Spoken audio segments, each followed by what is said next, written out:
Assalamualaikum warahmatullahi wabarakatuh. Alhamdulillah rabbil alamin. Wabihi nasta'in, wabihi mulud dunya waddin. Assalatu wassalamu ala asyrafil anbiya'i wal mursalin, sayyidina wa maulana Muhammadin wa ala alihi wa ashabihi ajma'in. Amma ba'du. Baik, perkenalkan, nama saya Husain Nur BM.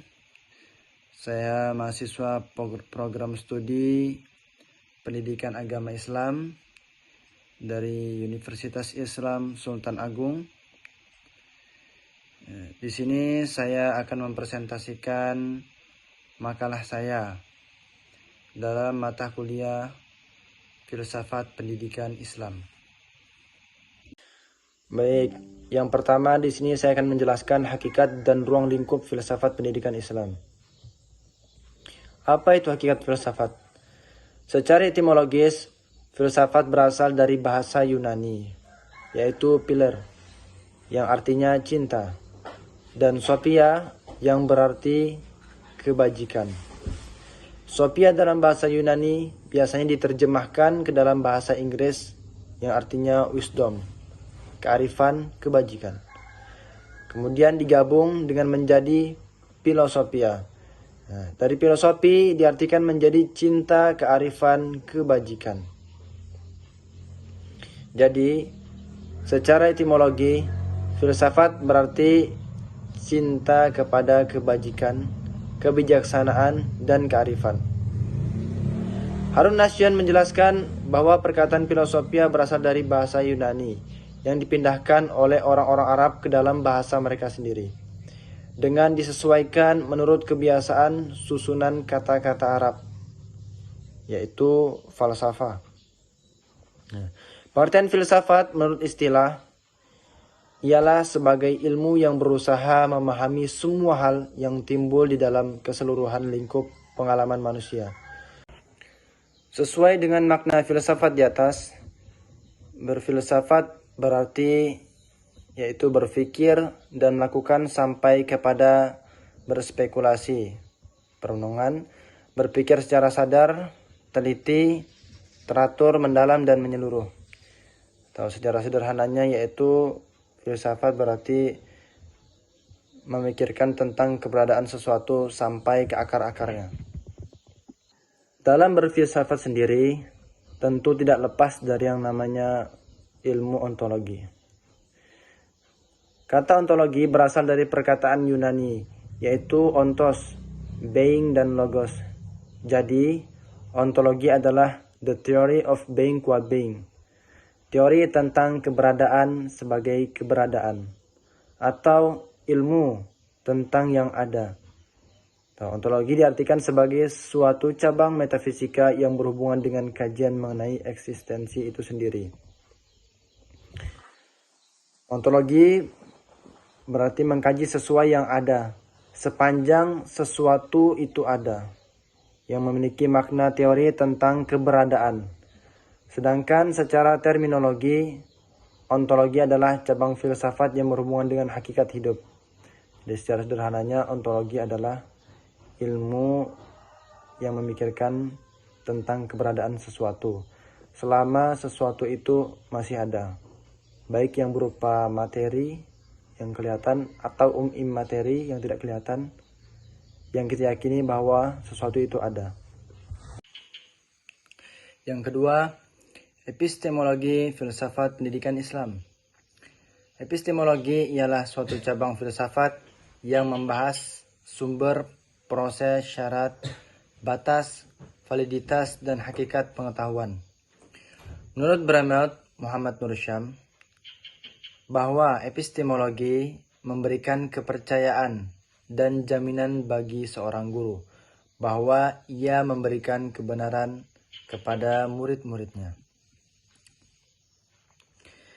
Secara etimologis, epistemologi berasal dari dua suku kata Yunani, yakni epistem, yang berarti pengetahuan atau ilmu pengetahuan, dan yang kedua logos, yang berarti disiplin atau teori.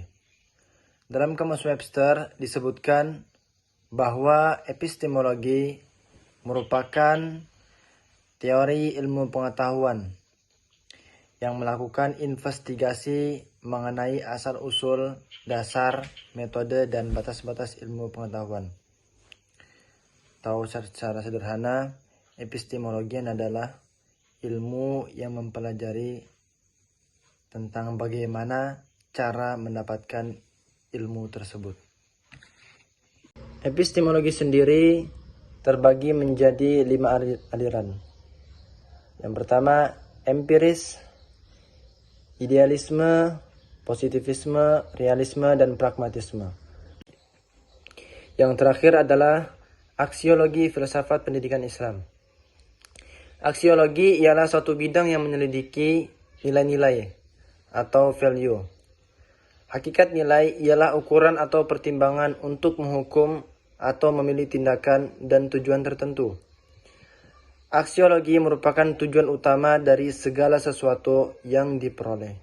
Sebab nilai aksiologi menjadi pertimbangan utama bagi perkembangan lanjut sebuah ilmu pengetahuan. Menurut Mulyana, nilai ialah rujukan dan keyakinan dalam menentukan pilihan. Menurut Sprenger yang dikutip oleh Mulyana, mengklasifikasikan bahwa nilai sendiri terbagi menjadi 6 macam, yakni teoritis, ekonomis, estetik, sosial, agama, dan politik. Yang pertama, apa itu nilai teoritis? Nilai teoritis ialah nilai yang melibatkan pertimbangan logis dan rasional dalam memikirkan dan membuktikan kebenaran sesuatu. Di nilai teoritis memiliki kadar benar atau salah sesuatu itu menurut pertimbangan akal pikiran. Yang kedua adalah nilai ekonomis. Nilai ekonomis ialah nilai terkait dengan pertimbangan nilai yang berakar untung rugi. Yaitu nilai yang lebih mengutamakan kegunaan sesuatu bagi kehidupan manusia.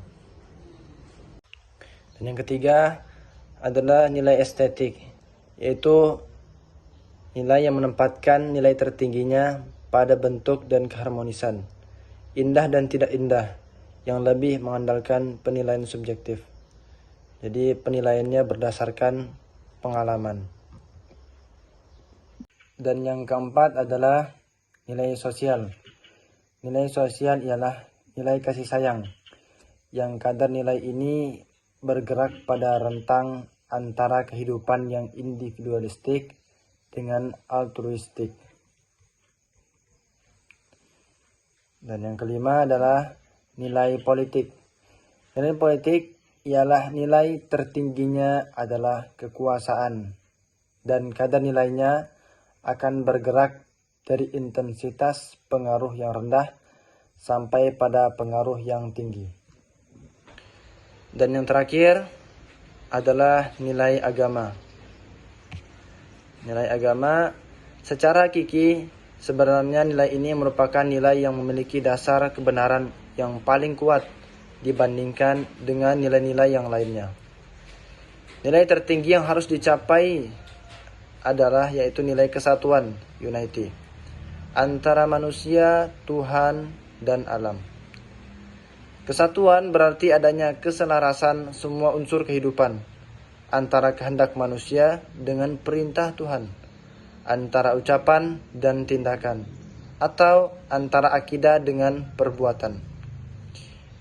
Nilai teoritis, nilai ekonomis, nilai sosial, nilai estetik, dan yang lain-lain dapat saja menjadi pegangan hidup bagi seseorang dalam beraktivitas sepanjang perbuatan itu tidak bertentangan atau memenuhi hak-hak ketuhanan dan hak-hak kemanusiaan.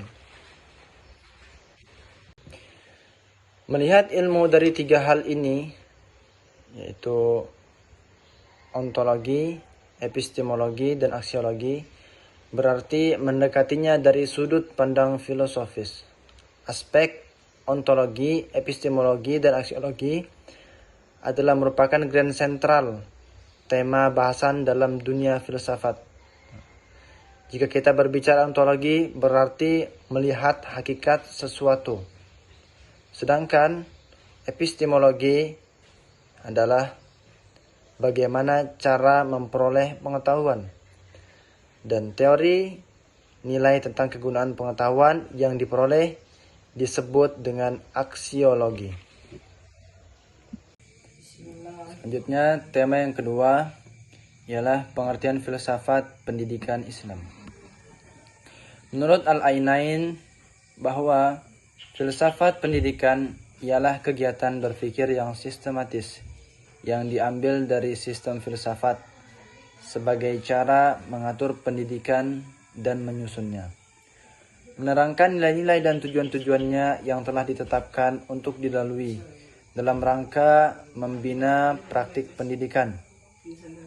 Menurut Al-Najihi, bahwa apabila pendidikan itu merupakan lapangan ilmu pengetahuan dan pengalaman kemanusiaan, dan apabila praktik pendidikan merupakan pemberian ilmu, pengetahuan, dan pengalaman kemanusiaan kepada generasi berikutnya, maka filsafat pendidikan adalah penerapan pemikiran-pemikiran filsafat dan sistem aliran-aliran filsafat dalam lapangan pengalaman kemanusiaan yang disebut dengan pendidikan. Dari berbagai definisi yang saling melengkapi tersebut, dapatlah dijelaskan bahwa filsafat pendidikan Islam ialah pemikiran-pemikiran filosofis yang sistematis dan radikal yang diambil dari yang pertama, satu, sistem filsafat, aliran-aliran filsafat, atau dua, jawaban filosofis terhadap masalah pendidikan yang dapat dijadikan pedoman bagi proses pendidikan yang didasarkan dengan ajaran Islam. Dalam arti luas, hakikat pendidikan Islam adalah kehidupan, dan kehidupan adalah merupakan pendidikan Islam. Sedangkan dalam arti sempit, pendidikan Islam adalah usaha sadar dan terencana dengan cara menumbuh kembangkan, memperbaiki, memimpin, melatih, mengasuh peserta didik agar ia secara aktif mengembangkan potensi dirinya untuk memiliki kekuatan spiritual keagamaan, ilmu, akhlak mulia, dan keterampilan yang diperlukan dalam menjalani hidup di dunia dan di akhirat sesuai dengan nilai-nilai Islam. Maksud dari sistem filsafat ialah untuk dijadikan pedoman untuk memecahkan problematika pendidikan umat Islam dan selanjutnya memberikan arah dan tujuan yang jelas terhadap pelaksanaan pendidikan Islam. Baik, selanjutnya tema yang ketiga adalah hakikat pendidikan Islam dalam perspektif tarbiyah, taklim, dan takdib. Hakikat pendidikan Islam dapat dikembangkan dari makna tarbiyah, taklim, dan takdib dalam Islam.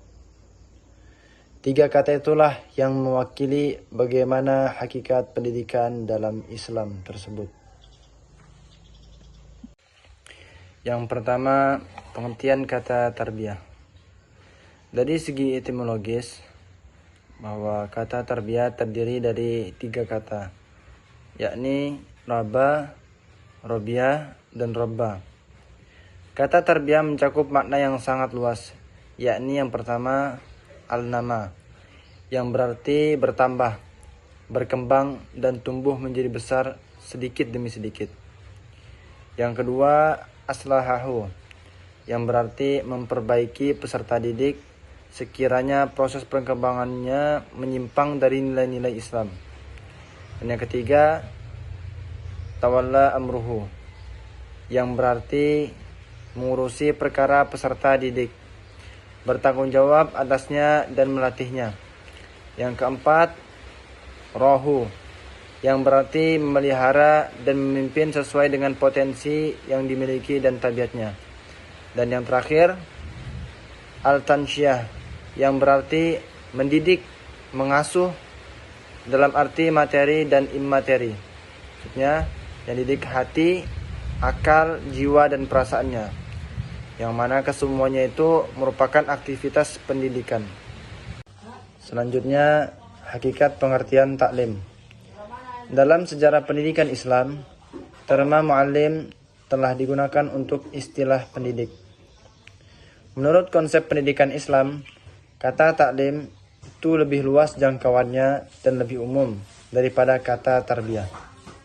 Berikut adalah perbedaan antara makna tarbiyah dengan makna taklim. Yang pertama, kata tarbiyah. Kata tarbiyah itu lebih fokus pada proses persiapan dan pengasuhan pada fase pertama pertumbuhan, yakni fase bayi dan anak-anak. Sedangkan kata taklim itu lebih fokus pada perenungan, pemahaman, pengertian, tanggung jawab, dan penanaman amanah. Dan itu tentu lebih jauh daripada kata tarbiyah. Tentu sudah masuk fase dewasa. Yang kedua, kata tarbiyah, pengetahuan yang didapat hanya sekedar mengetahui yang belum mengerti fungsi pengetahuan yang didapatkan itu untuk masa depan, karena mereka masih masa-masa awal perkembangannya. Sedangkan taklim, pengetahuan dan keterampilan yang didapat itu menjadi kebutuhan seseorang di dalam hidupnya, serta pedoman perilaku yang baik untuk mengatur hidup dan perilakunya di masa depan. Dan yang ketiga, hakikat ta'dib.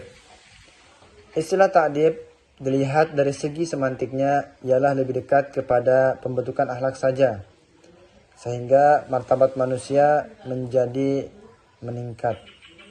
Artinya ta'dib ini lebih fokus kepada proses pembentukan akhlak dan adab. Dengan demikian, pengertian pendidikan Islam tidak hanya terbatas pada menumbuhkan, mengembangkan, memelihara, memimpin, dan menjaga potensi-potensi peserta didik pada masa anak-anak saja, tetapi juga menjaga sampai dewasa, bahkan sampai akhir kehidupan manusia itu sendiri.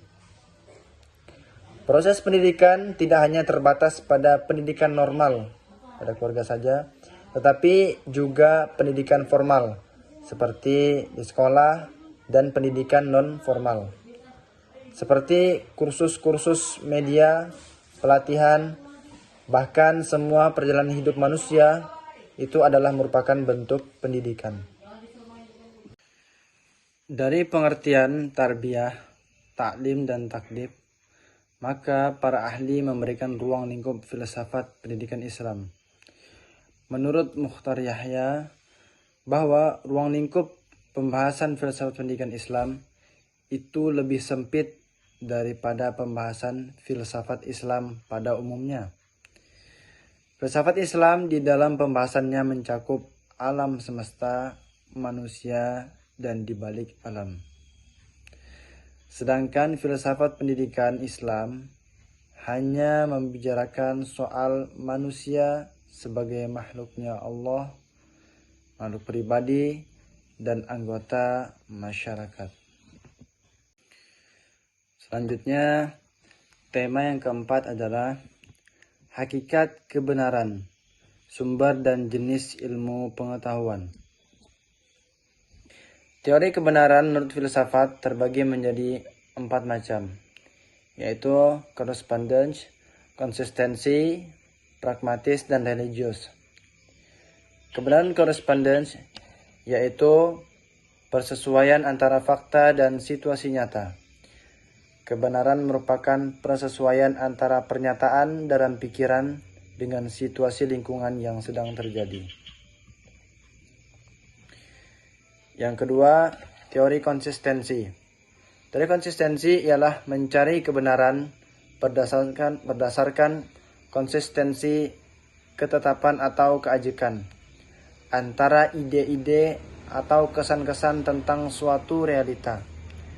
Artinya, berdasarkan adanya konsistensi antara idea atau kesan seseorang dengan orang lain untuk suatu objek yang sama, maka ini dipandang sebagai benar. Dengan kata lain, sesuatu itu benar sampai seberapa jauh adanya konsistensi antara kebenaran yang ditangkap subjek yang satu dengan subjek yang lain tentang suatu realita yang sama. Selanjutnya, teori pragmatisme. Teori pragmatisme ialah sesuatu itu benar hanya jika mereka berguna, mampu memecahkan masalah yang ada secara praktis. Kebenaran suatu pernyataan diukur dengan kriteria apakah pernyataan tersebut bersifat fungsional dalam kehidupan praktis atau tidak. Suatu teori, pendapat, atau hipotesis dikatakan benar apabila menghasilkan jalan keluar dalam praktis atau membuahkan hasil-hasil yang memuaskan dalam kehidupan praktis. Artinya, sesuatu itu dikatakan benar apabila sesuatu itu memiliki kegunaan. Dan yang terakhir adalah kebenaran religius. Kebenaran religius menurut Muhammad Rusham ialah kebenaran yang absolut, universal, dan mutlak. Kebenaran ini bersifat objektif, universal, berlaku bagi seluruh umat manusia. Bahkan, kebenaran ini bersifat mutlak, berlaku untuk sepanjang sejarah manusia. Dengan demikian, kebenaran itu berasal dari luar diri manusia. Dari mana? Yakni berasal dari Sang Pencipta. Karena kebenaran yang diciptakan oleh manusia selalu dalam perspektif keilmuan, ruang dan waktu, dan tidak lepas dari kepentingan, sehingga menjadi kebenaran yang relatif. Baik, mungkin cukup sekian presentasi dari saya. Kurang dan lebihnya saya mohon maaf. Assalamualaikum warahmatullahi wabarakatuh.